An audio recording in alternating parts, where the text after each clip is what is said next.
স্টেডিয়ামে যে হাজার হাজার যারা আজকের ক্রীড়া অনুরাগী দর্শক মণ্ডলী যারা আজকের উপস্থিত হয়ে আজকের এই সমাপ্তি দিনে আপনারা এখানে এসেছেন, আমি সেই ক্রীড়া অনুরাগী দর্শক মণ্ডলীকে আমার তরফ থেকে আন্তরিক শ্রদ্ধা, কৃতজ্ঞতা, ভালোবাসা, শুভেচ্ছা এবং সেলাম জানাই।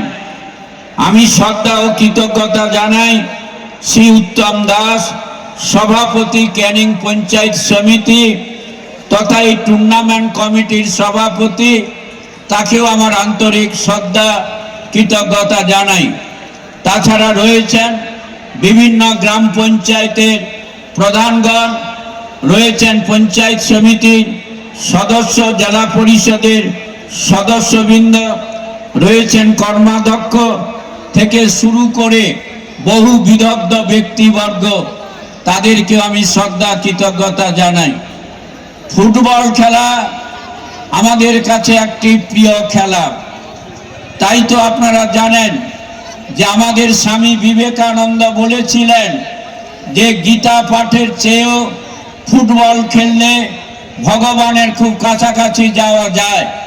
তাই বলে তিনি গীতা পাঠ নিষিদ্ধের কথা বলেননি, তিনি বলেছিলেন যে ফুটবল খেলতে গেলে যেটা দরকার সেটা হচ্ছে সংযম, সংযম, ধৈর্য, একাগ্রতা এবং দৃঢ় মানসিকতা।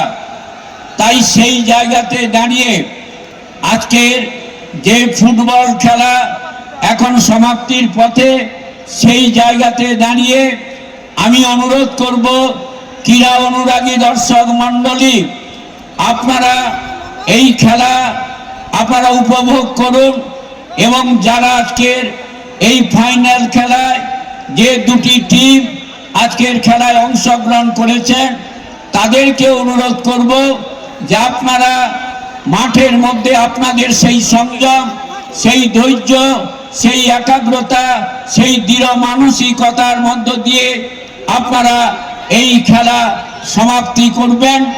এবং আমরা ক্রীড়া অনুরাগী দর্শক মণ্ডলীর কাছে অনুরোধ করব, আপনারা ধৈর্য ধরে, আপনাদের মধ্যে উত্তেজনা থাকবে কিন্তু সেই উত্তেজনা যেন কোনোভাবে খেলার মাঠের ভিতরে প্রবেশ করে এই খেলা যা যেন কোনোভাবে নষ্ট না হয়, কোনোভাবে খেলা বিঘ্নিত না ঘটে, সেটা আপনারা সবাই পালন করবেন। এবং আমি পরেশরাম দাস মহাশয়কে তার এই যে মহতি উদ্যোগ, তাকে আমার হাজারো হাজারো সেলাম, হাজারো হাজারো তার প্রতি আমার কৃতজ্ঞতা জানিয়ে আপনাদের সবাইকে শ্রদ্ধা, কৃতজ্ঞতা, ভালোবাসা, শুভেচ্ছা জানিয়ে আমি আমার কথা এখানে শেষ করছি। সবাই ভালো থাকবেন, সুন্দর থাকবেন, ধন্যবাদ।